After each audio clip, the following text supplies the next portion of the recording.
Hello students, सभी को मेरा नमस्कार। प्यारे विद्यार्थियों, बेटा भक्तिन पाठ जिसकी लेखिका महादेवी वर्मा है उसका आज अगला गद्यांश पढ़ते हैं। Page number 94। पेज नंबर 94 आप लोग किताब ओपन कर लें बेटा। लिखा है, जब एक बार मैं उत्तर पुस्तकों और चित्रों को लेकर व्यस्त थी तब भक्तिन सबसे कहती घूमी। इन लेखिका महादेवी वर्मा जी भक्तिन के गुणों और अवगुणों के बारे में बताती हुई कहती हैं। मैंने आपको पहले बताया है कि यह लेख जो भक्तिन के बारे में भक्तिन पाठ में महादेवी वर्मा के द्वारा लिखा गया है, जो कि संस्मरण शैली में है, अतीत की यादों के रूप में है। यानी यहाँ पर भक्तिन के अतीत के बारे में भी और वर्तमान के बारे में भी महादेवी वर्मा ने भक्तिन के बारे में, उसके व्यक्तित्व के बारे में बताया है। तो आज जो यहाँ पर बता रही हैं कि जब एक बार मैं उत्तर पुस्तकों और चित्रों को लेकर व्यस्त थी तब भक्तिन सबसे कहती घूमी। इससे पिछली वीडियो में आपने पढ़ा होगा, मैंने आपको बताया था इससे जस्ट पहले पैराग्राफ में कि भक्तिन पढ़ना लिखने में शौक़ नहीं रखती है। जब मैंने एक बार यानी कि महादेवी वर्मा बता रही थी हमें कि जब मैंने सबको कहा कि सबको अब अंगूठे के निशान के स्थान पर हस्ताक्षर करने, सिग्नेचर करने, तो बड़ी समस्या में पड़ गई थी भक्तिन। उसी बात को उन्होंने आगे पता है कि उसमें क्या क्या अच्छाइयाँ हैं कि वो बिचरियत तो रात दिन काम माँ झुकी रहती हैं। प्यारे विद्यार्थियों, आपको ध्यान होगा मैंने आपको ऑफलाइन में बताया था कि इस लेसन में यानी भक्तिन पाठ में अधिकांश जगह पर देहाती भाषा में जो भक्तिन के द्वारा बोला गया होगा महादेवी वर्मा के साथ लेखिका ने उसे उसी रूप में यहाँ पर लिखा है। तो क्या लिखा है यहाँ पर देखना, वो बिचरियो तो रात दिन काम माँ झुकी रहती है। यानी यहाँ पर भक्तिन कह रही है वो बेचारी तो रात दिन काम में ही लगी रहती हैं और तुम पचे घूमती फिरती और तुम लोग घूमते रहते हो। चलो तनिक हाथ बटाए ले, चलिए कुछ हाथ बांट लिया जाए। ऐसा स्टेटमेंट, ऐसा कथन भक्तिन जो उसके साथ और हैं, जो मैंने आपको कहा था प्रौढ़ शिक्षा के माध्यम से शिक्षा ग्रहण करने आते थे महादेवी वर्मा के पास। यहाँ पर तो भक्तिन एक सेवा के भाव में नौकरी करने के लिए आ रखी है, लेकिन भक्तिन के साथ साथ अन्य लोग भी, वृद्ध लोग भी कुछ पढ़ने के लिए आते थे। भले ही भक्तिन पढ़ना लिखना नहीं चाह रही है, भक्तिन ने अपने कुशलता के आधार पर, एक तरह से आपने ऊपर के पैराग्राफ में पढ़ा था कि इंस्पेक्टर की भूमिका निभाती है। वो क्लास में घूमती घूमती है, लोगों की अक्षरों की बनावट चेक करती है। तो उस समय वो कह रही है, जो यहाँ पर बताया गया है कि वो बेचारे तो रात दिन किताब में उलझी रहती है, अपनी मालकिन के लिए कह रही है और तुम लोग घूमते फिरते हो, चलिए कुछ काम में हाथ बटाया जाए। ऐसा लेखिका महादेवी वर्मा को भक्तिन यहाँ पर कह रही है, हमें बता रही है महादेवी वर्मा जी। सब जानते थे कि ऐसे काम में हाथ नहीं बटाया जा सकता है, अतः उन्होंने अपनी असमर्थता प्रकट कर भक्तिन से पिंड छुड़ाया।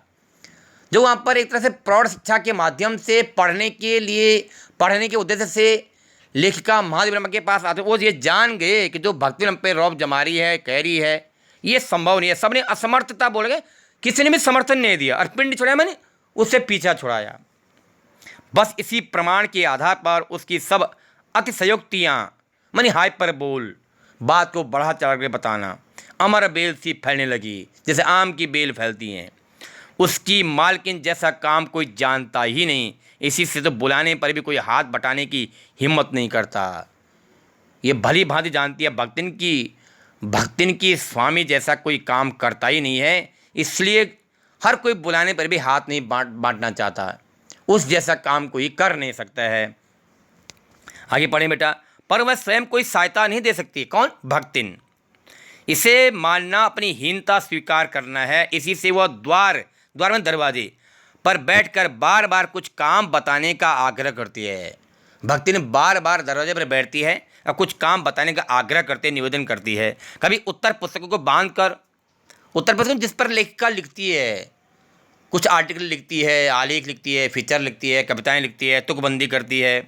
कभी उत्तर पुस्तकों को बांधकर, कभी अधूरे चित्र को कोने में रखकर, कभी रंग की प्याली धोकर और कभी चटाई को आंचल से झाड़कर वह जैसे सहायता पहुंचाती है, उससे भक्तिन का अन्य व्यक्तियों से अधिक बुद्धिमान होना प्रमाणित हो जाता है।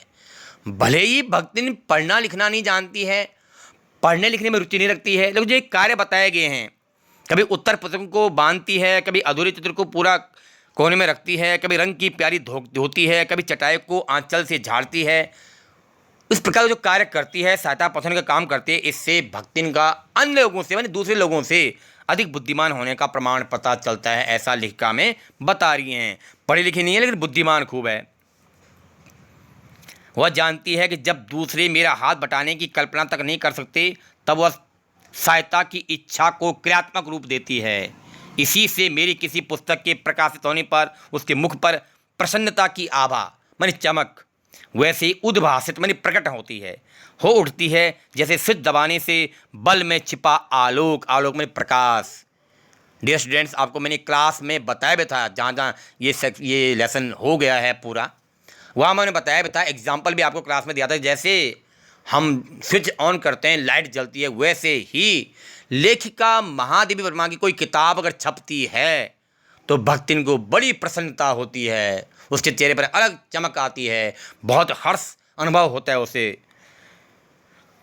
लिखा आगे, वह सोने में उसे बार बार छूकर अकेले में उसे छूती है, उसके पुस्तक को आंखों के निकट ले जाकर और सब और घुमा फिरा कर मानो अपनी सहायता का अंश खोजती है, और उसकी दृष्टि में व्यक्त आत्मघोष, आत्मघोष मैंने बोला स्वयं के द्वारा कहा गया उच्चारण से मतलब है, घोष बोलते हैं वैसे ऊंची आवाज़ के लिए, कि लोगों को किताब दिखाती भी है कि ये मेरी मालकिन किताब छपी है, इतनी प्रसन्नता उसे होती है जब लेखिका कोई नहीं किताब छपती है।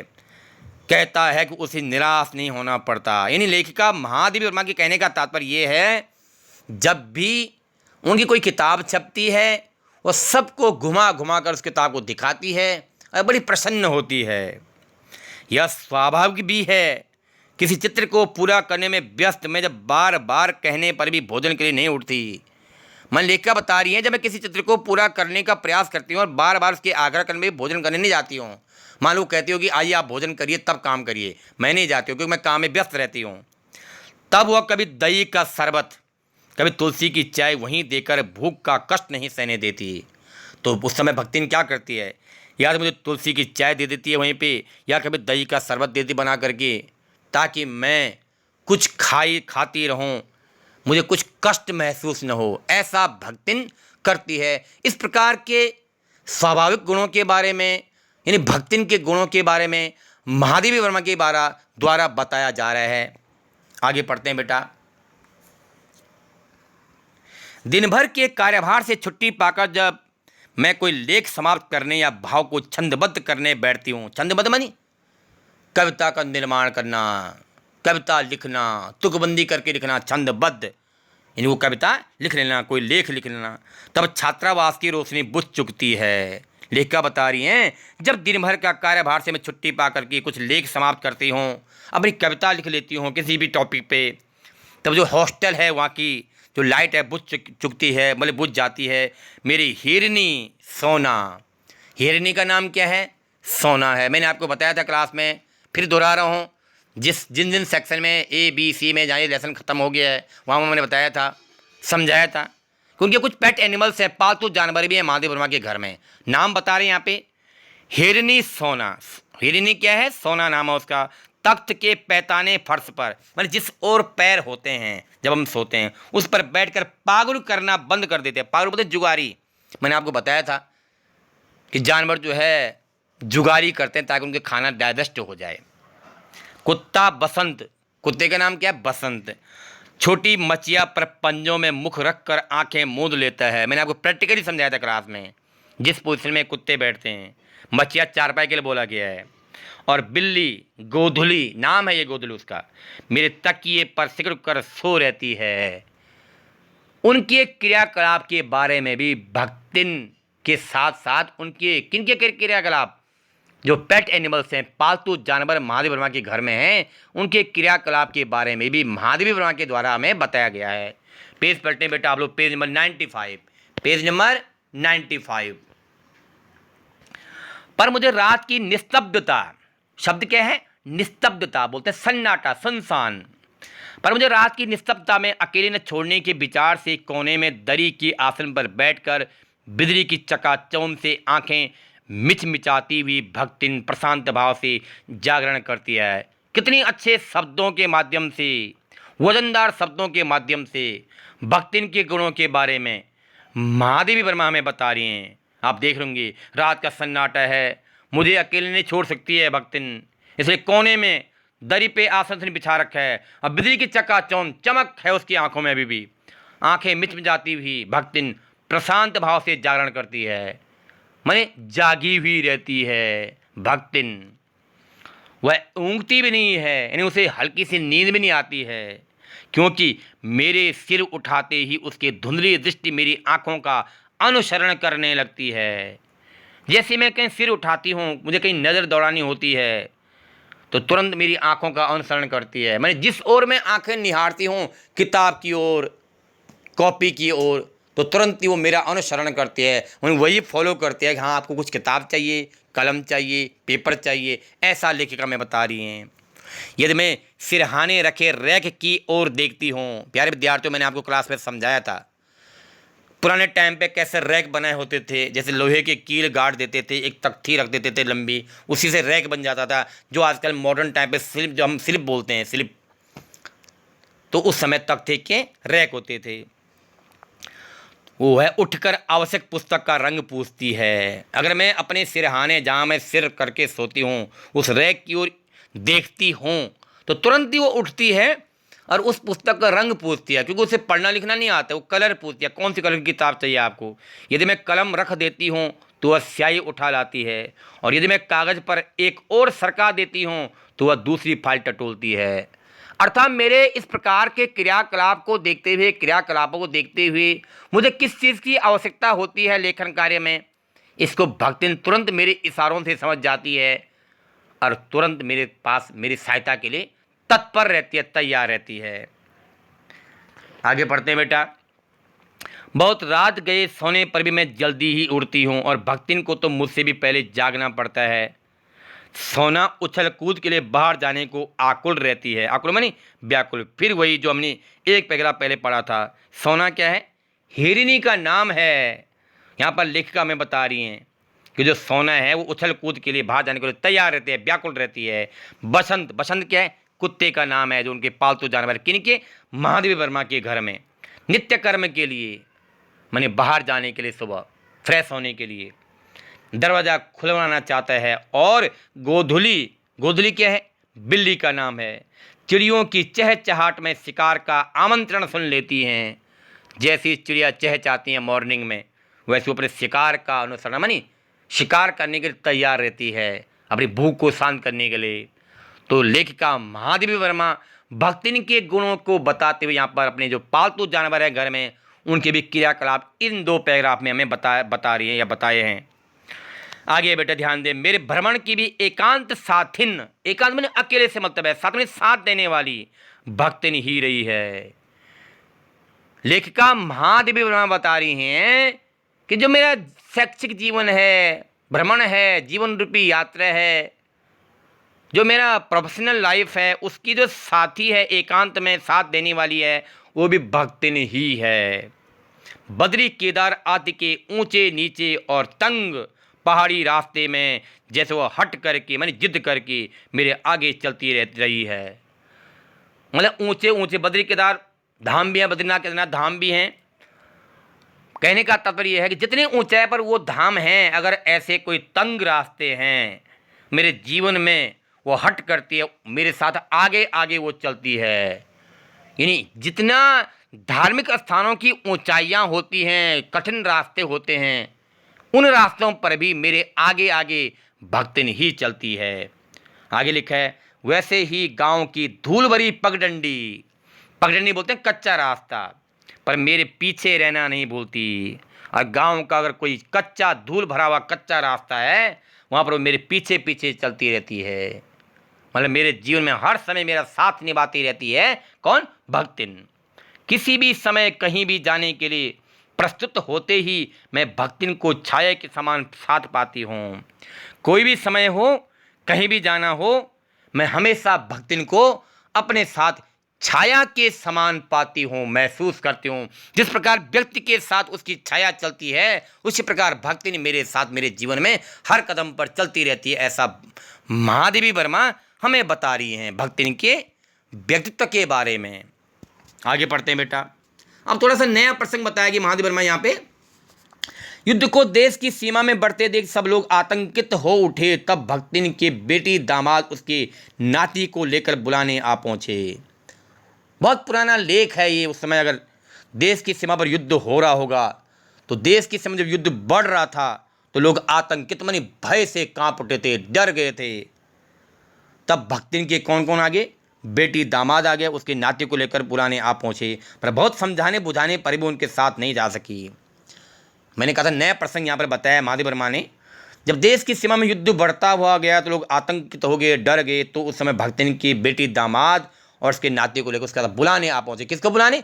भक्तिन को बुलाने। लेकिन बहुत समझाने बुझाने पर भी वो उनके साथ नहीं गई। सबको वह देख आती है, रुपया भेज देती है, पर उनके साथ रहने के लिए मेरा साथ छोड़ना आवश्यक है, जो संभवतः भक्तिन को जीवन के अंत तक स्वीकार न होगा। कितनी क्लोज अंतर्मन की बातें भी बताई हैं महादेवी वर्मा ने भक्तिन के बारे में, कि यद्यपि भक्तिन उनको रुपया भेज देती है, खर्चा भेज देती है, सबको देखकर आती है, पर उनके साथ जाने के लिए तैयार नहीं होती है। अर्थात मेरा साथ वो नहीं छोड़ सकती है, मुझे जीवन के अंत तक वो मेरा साथ रहना चाहती है।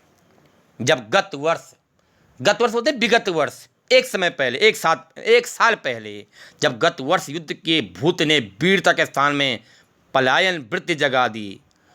पलायन बोलते हैं बेटे एक स्थान को छोड़ करके दूसरे स्थान जाना। जब युद्ध होता है तो लोग पलायन भी करते हैं। तो लोग कहते हैं जब गत वर्ष, इन्हें लेख का उस समय की बात बता रही हैं जब एक साल पहले युद्ध के भूत ने, युद्ध के डर ने लोगों में वीरता में, युद्ध में पराक्रम दिखाया जाता है, वीरता दिखाई जाती है, लेकिन उनमें उसके स्थान पर क्या कर दिया लोगों ने? पलायन वृत्ति के शिकार हो गए, अपने घरों को छोड़ना, अपना स्थान छोड़ दिए, घर छोड़ दिए। तब भक्तिन पहली ही बार सेवक की विनीत मुद्रा, मतलब विनम्र से भाव से, प्रेम भाव से, मुद्रा मैंने अवस्था, मुझसे गांव चलने का अनुरोध करने आई। जब ये सिचुएशन आई, एक साल पहले की बात बता रही हैं, तो कह रहे हैं भक्तिन पहली बार सेविका की विनीत भाव में, प्रेम भाव में मेरे पास क्या अनुरोध करके आ गई कि गांव चलें। अब क्या हुआ देखना, वह लकड़ी रखने के मचाने पर, मचाने बोलते चारपाई से मतलब है, अपनी नई धोती बिछाकर मेरे कपड़े रख देगी। अब क्या क्या तैयारियां की थी उसने देखना, हमें लेखिका बता रही है। उस समय जब गांव जाने का अनुरोध कर रही थी भक्तिन, उसने क्या क्या तैयारियां की थी कि वो लकड़ी रखने के मचाने पर अपनी धोती बिछाकर मेरे कपड़े रख देगी, दीवार में कीलें गाड़ कर और उन पर तख्ते रखकर मेरी किताबें सजा देगी। जो मैंने आपको पहले समझाया था, अभी क्लास में भी समझाया था, किस प्रकार की लकड़ी के रैक बनाते थे, 2 कीलें गाड़ दी आर पार दीवार में, इधर कोने में दूसरे कोने में तख्ते लगा दे। इस प्रकार की तैयारियां करती हैं। धान के पुआल का गोंदरा बनवाकर, धान का जो पराली होती है उसको बोला पुआल बोला गया है, और उस पर अपना कंबल बिछाकर वह मेरे सोने का प्रबंध करेगी। मतलब गांव में जब अच्छी व्यवस्था ना हो तो धान की जो पराली होती है वो थोड़ा सा गर्मी देती है। अगर ठंड के मौसम की बात है तो वो उसको बिछा देती है नीचे ताकि गर्माहट आए, मेरे सोने की व्यवस्था करती है, अपना कंबल भी बिछा देती है। मेरे रंग स्याही आदि को नई हड्डियों में सजो कर रख देगी। जैसे हमारा पेन स्टैंड होता है वैसी वो तैयारी कर लेगी, कहाँ पे स्याही रखनी है, कहाँ पे रंग रखना है। और कागज पत्रों को छींके में यथाविधि एकत्र कर देगी। यथाविधि मतलब विधि पूर्वक, विधि के साथ। तो इस प्रकार की वो तैयारी करती है। कागज कहाँ पर कागज पत्र रखना है, किस छींके में क्या क्या टांकना है, इन सब की व्यवस्था भक्तिन उस समय सुचारू रूप से कर रही थी। ऐसा लेखिका महादेवी वर्मा हमें बता रही हैं। तो बेटा इससे आगे हम नेक्स्ट वीडियो में पढ़ेंगे। यहाँ तक कोई भी समस्या हो आप हमें प्रश्न पूछें। एक बार फिर दोहरा रहा हूँ, जिस प्रकार आपको ये पैराग्राफ हम समझा रहे हैं, लाइन बाय लाइन समझा रहे हैं, पैराग्राफ बाय पैराग्राफ समझा रहे हैं, आपको भी ऐसे ही किताब की सहायता से पढ़ना है, वीडियो सुननी है, समझनी है। फिर भी कोई समस्या हो आप हमें मैसेज के माध्यम से प्रश्न पूछ सकते हैं। धन्यवाद।